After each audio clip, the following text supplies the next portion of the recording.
Hi అండి అందరికీ. మనం 10th క్లాస్ బయాలజీకి సంబంధించి థర్డ్ లెసన్ చేసాం. అది పార్ట్ 1గా చేసాం. ఇది పార్ట్ 2 అనమాట.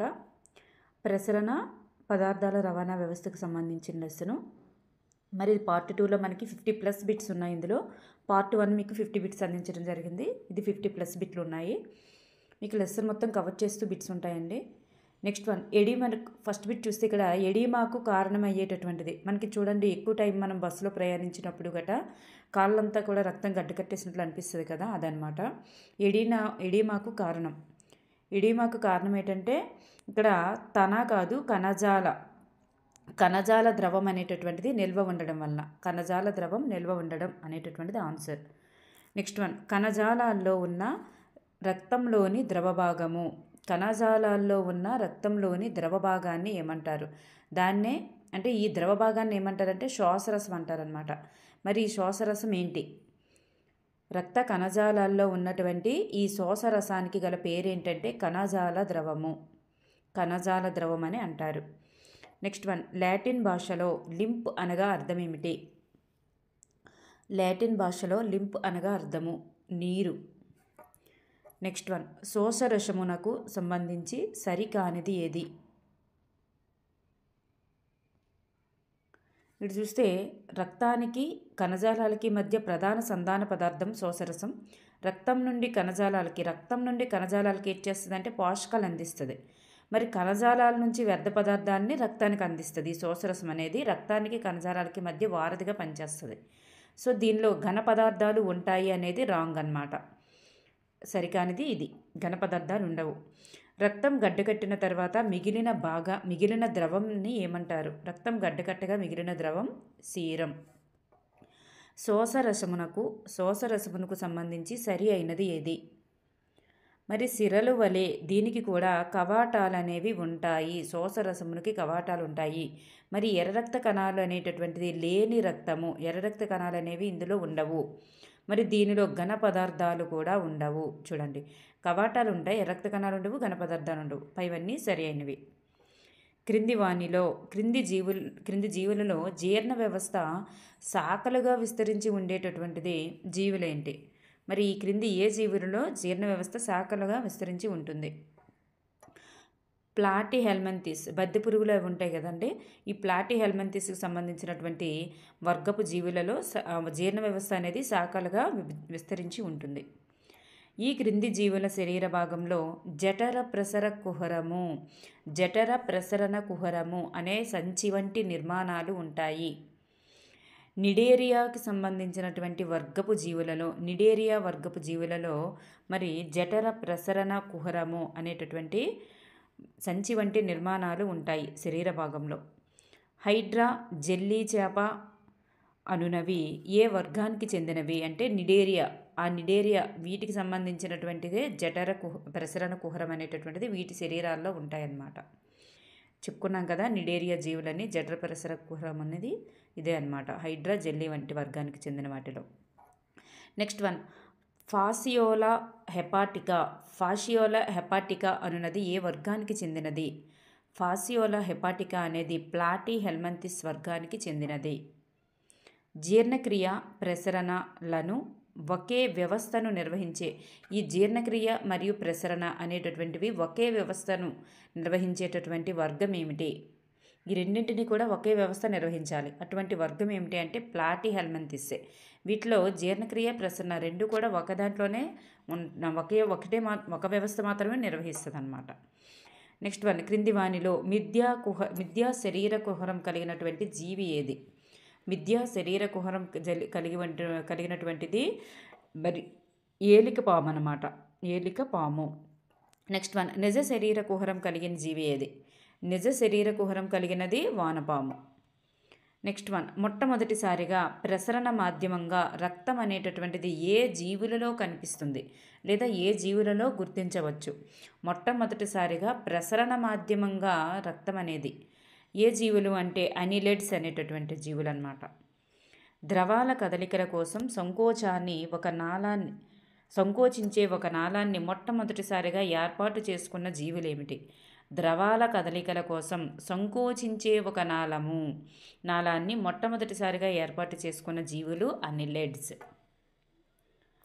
రక్తనాళాలు లేని వివృత రక్త ప్రసరణ వ్యవస్థ కలిగిన వర్గమేది? రక్తనాళాలు ఉండవు. రక్తనాళాలు లేనిదే వివృత రక్త ప్రసరణ వ్యవస్థ. వివృత రక్త ప్రసరణ వ్యవస్థలో రక్తనాళాలు ఉండవు.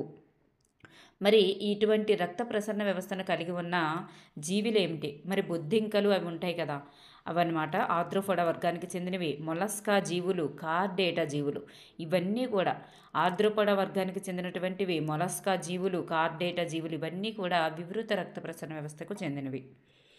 రక్తనాళాలలో ప్రవహించే, అంటే రక్తం అనేటటువంటిది నాళాలలో ప్రవహిస్తుంది అనమాట. దాటిని ఏమంటారంటే సంవృత రక్త ప్రసరణ వ్యవస్థ అంటారు. ఇటువంటి వ్యవస్థను కలిగి ఉన్న జీవులు ఏమిటి? ఇటువంటి వ్యవస్థను కలిగి ఉన్న జీవులు మరి ఇకైనోడర్మేటా, మరి అనేలిడా జీవులు, ఆక్టోపస్, ఇలాంటివన్నీ కూడా పైవన్నీ. కొన్ని రకాల కార్డేటా జీవులు ఇవన్నీ కూడా వస్తాయి. నెక్స్ట్ వన్, గుండె నుండి రక్తము కాలి వేలి చివరకు వెళ్ళి మళ్ళీ గుండెకు చేరడానికి 1 నిమిషము లేదా 60 సెకండ్లు కాలం పడుతుంది. మరి ఎలా అంటే వ్యాపన పద్ధతిలో చూడండి. మామూలుగా అయితే మరి ఇంతకాలం పడుతుంది. మరి అయితే వ్యాపన పద్ధతిలో అంటే అది నిమ్నజాతికి చెందినటువంటి అమీబా, హైడ్రా అట్లాంటి వాటిలో వ్యాపన పద్ధతిలో మరి జరుగుతుంది కదా ఈ రక్త ప్రసరణ అనేది. మరి ఇలాంటి వ్యాపన పద్ధతిలో అయితే మన శరీర భాగంలో ఉన్నత జీవులం అన్నమాట మనం. మరి మనలాంటి జీవుల్లో ఎటువంటి వ్యాపన పద్ధతే కనుక జరిగినట్లయితే, మరి అమీబా వంటి చిన్న నిమ్నజాతి జీవుల్లో జరిగే పద్ధతి మనలో జరిగితే మరి ఈ రక్త ప్రసరణ అనేది 60 సెకండ్లు నిమిషానికి లేదా 1 నిమిషం కాలం పడుతుంది కదా మరి కాలు వేలు వరకు వెళ్ళి మళ్ళీ గుండెకి రావడానికి. మరి ఇదే వ్యాపన పద్ధతిలో జరిగినట్లయితే ఎంత కాలం పడుతుందంటే 60 సంవత్సరాలు పెట్టేస్తుందంట మన జీవితకాలం అనుకోండి. రక్త పీడనాన్ని కొలిచేటటువంటి పరికరం ఏమిటి? సిగ్మోమానోమీటర్. మరి వేరు పీడనాన్ని కొలిచేది మానోమీటర్. సిగ్మోమానోమీటర్ అనేది రక్త పీడనాన్ని కొలిచేది. ఈ మానోమీటర్ అనేది వేరు యొక్క పీడనాన్ని కొలిచేది. ఆరోగ్యవంతమైన మానవులో రక్తం యొక్క సిస్టోలిక్ పీడనం విలువ ఎంత? సిస్టోలిక్ పీడనం విలువ 120, డయాస్టోలిక్ పీడనం విలువ 80. నెక్స్ట్ వన్, డాక్టర్లు రక్త పీడనం కొలిచేటప్పుడు డయాస్టోలిక్ పీడనం విలువను ఎప్పుడు రీడింగ్ తీస్తారు? ఎప్పుడు అంటే మనకి జఠరికలు యథార్థ స్థితికి వచ్చి రక్తాన్ని నింపుకున్నప్పుడు. జఠరికలు ఏం చేస్తాయంటే యథార్థ స్థితికి వచ్చేసి రక్తాన్ని నింపుకున్నప్పుడు తీస్తారు ఈ డయాస్టోలిక్ అనేది. సిస్టోలిక్ ఎప్పుడు తీస్తారు? ఈ జఠరికలు అత్యంత ఎక్కువ పీడనంతో రక్తాన్ని ధమనులలోనికి నెట్టివేసినప్పుడు సిస్టోలిక్ తీస్తారు. ఈ డయాస్టోలిక్ అనేది యథార్థ స్థితికి వచ్చినప్పుడు తీస్తారు. రక్త పీడన విషయంలో సరికాని వాక్యం ఏంటి? మరి రక్త పీడనం విలువ అనేది 120/80 ఉంటుంది. మరి 120 అనేది సిస్టోలిక్ పీడనం, మరి 80 అనేది డయాస్టోలిక్ పీడనం. రక్త పీడనం అనేది సిరలలో ఎక్కువ అనేది రాంగ్ అనమాట, ధమనులలో ఎక్కువగా ఉంటుంది కాబట్టి. నెక్స్ట్ వన్, వివృత రక్త ప్రసరణ వ్యవస్థ యొక్క లక్షణం కానిది. వివృత రక్త ప్రసరణ వ్యవస్థ అనేది దాని యొక్క లక్షణం కానిది. మరి ఇది నాళాలలో ప్రసరిస్తుంది అనేది కాదు. ఇది నాళాలలో ప్రసరించదు. నాళాలు ఉండవు కదా మరి అందులో రక్తనాళాలే ఉండవు. సో నెక్స్ట్ వన్, రక్త ప్రసరణ వ్యవస్థలో నాళాలు ఉండవు. మరి రక్తం అనేది నెమ్మదిగా ప్రసరిస్తుంది. మరి అవయవాల మధ్య ఖాళీలు రక్తంతో నింపబడతాయి. గాలితో నింపబడతాయా రక్తంతోనా? గాలితో నింపబడతాయా రక్తంతోనా అనేది ఒకసారి చూడండి. నెక్స్ట్ వన్,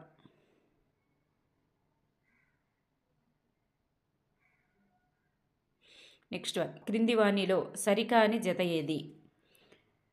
ఇక్కడ రక్తంతోనే నింపబడతాయి. అవయవాల మధ్య ఖాళీలు అనేటటువంటివి రక్తంతో నింపబడతాయి. సో మనకి ఇక్కడ ఫస్ట్దే సరికాదు. నెక్స్ట్ వన్, క్రింది వాణిలో సరికాని జత ఏది? కణాంతర ప్రసరణ వ్యవస్థ కలిగి ఉండేది అమీబా. ఓకేనండి. జఠర ప్రసరణ కుహరము కలిగి ఉండేవి స్పంజికలు. శరీర కుహర ద్రవం కలిగి ఉండేది వానపాము. నిజ శరీర కుహరము అనుకున్నాం కదా, వానపాము. మరి సంవృత రక్త ప్రసరణ కలిగి ఉండేవి మానవుడు అనమాట, ఏలుగుపాము అయితే కాదు. సో ఇక్కడ 4 సరికాదు. రక్త స్కందనానికి అంటే రక్తం గడ్డకట్టడానికి పట్టే సమయము. రక్త స్కందనానికి లేదా రక్తం గడ్డకట్టడానికి పట్టే సమయం 3 నుండి 6 నిమిషాలు. రక్త స్కందనానికి తోడ్పడే విటమిన్ కే ముఖ్యాంశాల్లో కూడా ఉన్నాయి మనకి. రక్త స్కందనంను ప్రారంభించేటటువంటి రక్త కణాలు. రక్త ఫలకికలు. క్రింది వానిలో రక్త స్కందనం ఏర్పడే ప్రక్రియ. చూడండి ఎటు నుంచి ఎటు వెళ్తుంది రక్త స్కందనం అనేది. పోతాంబ్రిన్ నుంచి తాంబ్రిన్ ఏర్పడుతుంది, తాంబ్రిన్ నుంచి ఫైబ్రినోజిన్ ఏర్పడుతుంది, ఫైబ్రినోజిన్ నుంచి చివరికి ఫైబ్రిన్ ఏర్పడుతుంది. ఈ ఫైబ్రినే రక్తాన్ని గడ్డకట్టడం అనమాట. ఈ ఫైబ్రిన్ అనేది రక్తం గడ్డకట్టడం. పోతాంబ్రిన్ నుంచి తాంబ్రిన్, తాంబ్రిన్ నుంచి ఫైబ్రినోజిన్, ఫైబ్రినోజిన్ నుంచి fibrin. So first option is right. రక్త స్కందనంలో ఏర్పడే పోగులు, సన్నని దారాల వంటి నిర్మాణాలు ఏంటంటే ఫైబ్రిన్. చివరికి ఏర్పడుతుంది ఇదే. రక్తం గడ్డకట్టగా మిగిలినటువంటి గడ్డి పసుపు రంగు ద్రవాన్ని ఏమంటారు? రక్తం గడ్డకట్టగా మిగిలినటువంటి దాన్ని మనం సీరం అంటారు. లోపం గల వ్యాధి వలన రక్త స్కందనం జరగదు. మరి జన్యులోపం గల వ్యాధి అనమాట అది. జన్యులోపం గల వ్యాధి వలన రక్త స్కందనం జరగదు. ఏంటి అంటే హీమోఫీలియా. హీమోఫీలియా జన్యులోపం గల వ్యాధి అని కూడా గుర్తుపెట్టుకోండి. మరి దీనివలన రక్త స్కందనం జరగదు. నెక్స్ట్ వన్, ఈ క్రింది వంశపారంపర్య వ్యాధి వలన హీమోగ్లోబిన్ అనేది తక్కువగా ఉంటుందన్నమాట. వంశపారంపర్య వ్యాధి అయి ఉండాలి, అలాగే అయింది ఏదని కూడా గుర్తుపెట్టుకోండి. అలాగే హీమోగ్లోబిన్ అనేది తక్కువగా ఉండేది అనేది కూడా గుర్తుపెట్టుకోండి. మరి వంశపారంపర్య వ్యాధి వలన హీమోగ్లోబిన్ తక్కువగా ఉంటుందంటే అది తలసేమియా. నెక్స్ట్ వన్, మొక్కలలోని ప్రసరణ కణజాల వ్యవస్థ ఏమిటి? మొక్కల్లో ఉండేటటువంటి ప్రసరణ కణజాల వ్యవస్థ నాళికాపుంజ వ్యవస్థ. నాళికాపుంజ వ్యవస్థనే ప్రసరణ కణజాల వ్యవస్థ అంటారు. నెక్స్ట్ వన్, వేరులో ఉండే సన్నని దారాల వంటి నిర్మాణాలు ఏమిటి? వేర్లలో ఉండేటటువంటి సన్నని దారాల వంటి నిర్మాణాలనే మూలకేశాలు అంటారు. మొక్క యొక్క వేర్లు మూలకేశాల ద్వారా నీరు రిక్తికలోనికి ప్రసరించే పద్ధతి ఏమిటి? మొక్కల యొక్క వేర్లు అనేవి, వేర్లకు ఉండే మూలకేశాలు అనేవి మరి భూమి నుంచి నీటిని గ్రహించేసి రిక్తికకు అందిస్తుంది అన్నమాట. మొక్కలలో ఉండే మూలకేశాలు, వేర్ల యొక్క మూలకేశాలు అనేవి మరి నీటిని పీల్చి రిక్తికకు అందిస్తాయి. మరి ఏ పద్ధతిలో అందిస్తుంది అంటే అక్కడ ద్రవాభిసరణ అనే పద్ధతి. మొక్కలలో వేరు పీడనం అనేటటువంటి ప్రక్రియ ఏర్పడే కణజాలం. వేరు పీడనం అనే ప్రక్రియ ఏర్పడే కణజాలం. దారునాళాలలోనే వేరు పీడనం అనే ప్రక్రియ అనేది, నీటి యొక్క ఒత్తిడి అనే ప్రక్రియ మరి దారునాళాలలోనే ఏర్పడుతుంది. నెక్స్ట్ వన్, దారునాళాలలో మరి అక్కడ వేపన పద్ధతి అని కూడా గుర్తుపెట్టుకోండి దారునాళాల్లో. నెక్స్ట్ వన్, యూకలిప్టస్ వంటి అతి పొడవైన పెద్ద వృక్షాలు దాదాపు ఎంత పొడవును కలిగి ఉంటాయి? 180 మీటర్ల పొడవుని కలిగి ఉంటాయి. పత్రాల నుంచి నీరు వెలుపలికి వచ్చే ప్రక్రియ ఏమిటి? పత్రాల నుంచి నీరు బయటికి పోయే ప్రక్రియ. లేదా మొక్క యొక్క దేహ భాగాల నుండి నీరు ఆవిరైపోవడాన్ని ఏమంటారు? మొక్క యొక్క దేహ భాగాల నుండి నీరు ఆవిరైపోవడం లేదా పత్రాల నుంచి నీరు వెలుపలికి పోయే ప్రక్రియ, దాన్ని ఏమంటారంటే బాష్పోత్సేకం అంటారు. బాష్పోత్సేకం ప్రక్రియను నిర్వహించే పత్రంలోని దారునాళాల చుట్టూ ఉండేటటువంటి కణాలు ఏమిటి? బాష్పోత్సేకం అనే ప్రక్రియను నిర్వహించే పత్రంలోని దారునాళాల చుట్టూ ఉండే కణాలు ఏమిటి? మీసోఫిల్ కణాలు. బాష్పోత్సేకం ప్రక్రియను నిర్వహించే మొక్కలోని భాగాలు ఏమిటి? ఈ బాష్పోత్సేకం అనే ప్రక్రియ ఎక్కడెక్కడ జరుగుతుందంటే పత్రంలో ఉండేటటువంటి పత్ర రంధ్రాల ద్వారా బాష్పోత్సేకం జరుగుతుంది. మరి కాండంలో ఉండేటటువంటి లెంటిసెల్స్ ద్వారా కూడా మరి జరుగుతుందన్నమాట. సో 1 and 2 అనేది రైట్ ఆన్సర్. నెక్స్ట్ వన్, క్రింది వానిలో సరి అయినది ఏది? మరి మొక్కలోని నీటిని పైకి లాగడంలో బాష్పోత్సేకం అనేది ప్రధాన పాత్ర పోషిస్తుంది. మరి వేరు ద్వారా మరి మొక్కకి నీటిని పైకి లాగుతుందన్నమాట. మరి మొక్కకు అవసరమైనటువంటి నీటిని నెట్టడంలో ఇక్కడ ఫస్ట్ బాష్పోత్సేకం అనేది నీటిని పైకి లాగడం అంటే పత్రరంధ్రాల ద్వారా నీరు అనేది బాష్పోత్సేక ప్రక్రియ ద్వారా బయటికి వెళ్ళిపోవడం కోసం మరి నీటిని లాగుతుందన్నమాట. నీటి లాగేది బాష్పోత్సేకం ప్రధాన పాత్ర పోషిస్తే మరి వేర్లు ద్వారా నీటిని నెట్టడంలో వేరు పీడనం అనేటటువంటిది, దారు కణజాలం ద్వారా వేరు పీడనం అనేది కొంత పాత్ర పోషిస్తుంది. అలాగే మొక్కలకు పోషక పదార్థాలను రవాణా చేసే కణజాలాన్ని ఏమంటారంటే పోషక కణజాలం అంటారు. సో ఇవన్నీ కూడా సరి అయినవి.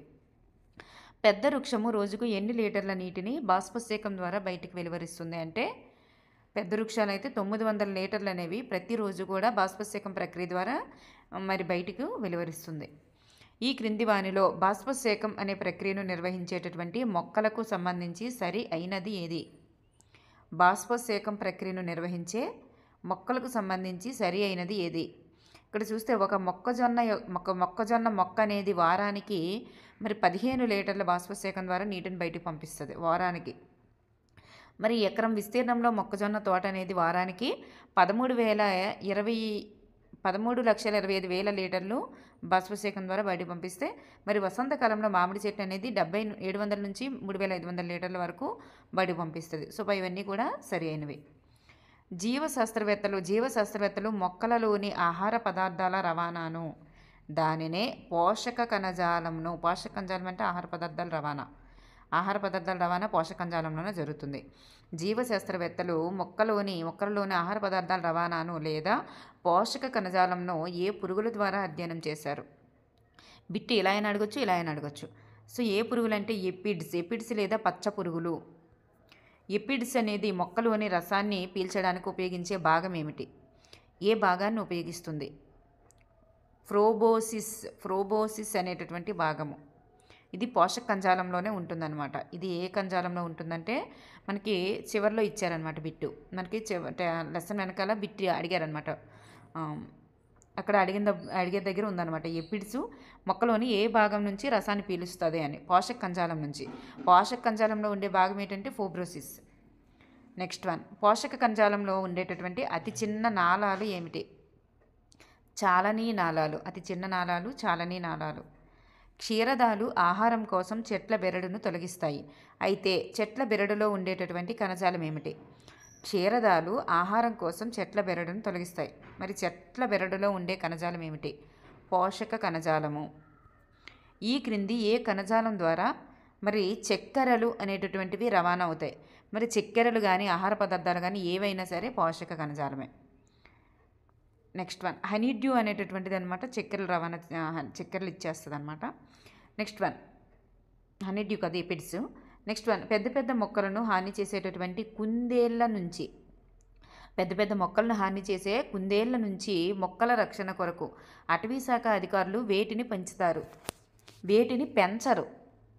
పెంచరు అంటే కొన్ని రకాల ఉడతల్ని పెంచరు. అక్కడ పెంచరు అని పక్కన పెడితే వేటిని పెంచుతారంటే వీటన్నింటినీ పెంచుతారు. నక్కల్ని పెంచుతారు, బార్జర్లను పెంచుతారు, గుడ్లగూబని పెంచుతారు. ఎందుకంటే కుందేళ్ళు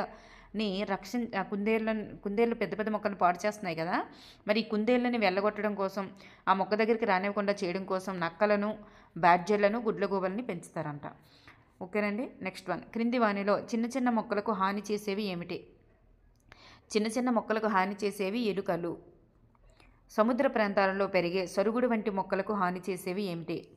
సరుగుడు వంటి మొక్కలకు హాని చేసేవి కొన్ని రకాల ఉడుతలు. మొక్కలకు నీరు సరఫరా అయ్యే కణజాలము. మొక్కలకు నీరు సరఫరా అయ్యేటటువంటి కణజాలం ఏమిటి? దారువు. కార్డియాక్ అన్న పదం మన శరీరంలో ఈ అవయవానికి సంబంధించినది. కార్డియాక్ అనేటటువంటి పదం మరి మన శరీరంలో ఈ అవయవానికి సంబంధించినది. దేనికి సంబంధించిందంటే గుండెకు సంబంధించినది. గుండెను ఏ భాగంలో ఉండే రక్తంలో తక్కువ ఆక్సిజన్ ఉంటుంది? గుండె యొక్క ఏ భాగంలో ఉండేటటువంటి రక్తంలో తక్కువ ఆక్సిజన్ ఉంటుంది? గుండెకు అనమాట అది. మరి కుడి కర్ణిక, కుడి జఠరికలో ఉండేటటువంటి రక్తంలో తక్కువ ఆక్సిజన్ ఉంటుంది.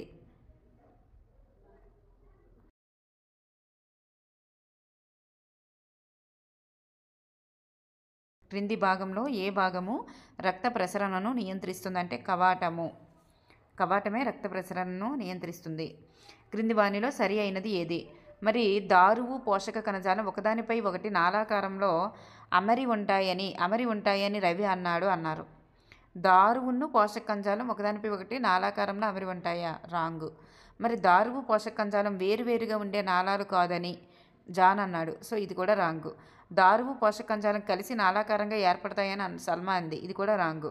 సో ఆకారాన్ని ఆధారంగా చేసుకొని నాళాకార నిర్మాణాలు ఆకారాన్ని ఆధారంగా చేసుకొని వాటిని నాళాకార నిర్మాణాలు అంటారని హరి చెప్పాడు. So right answer.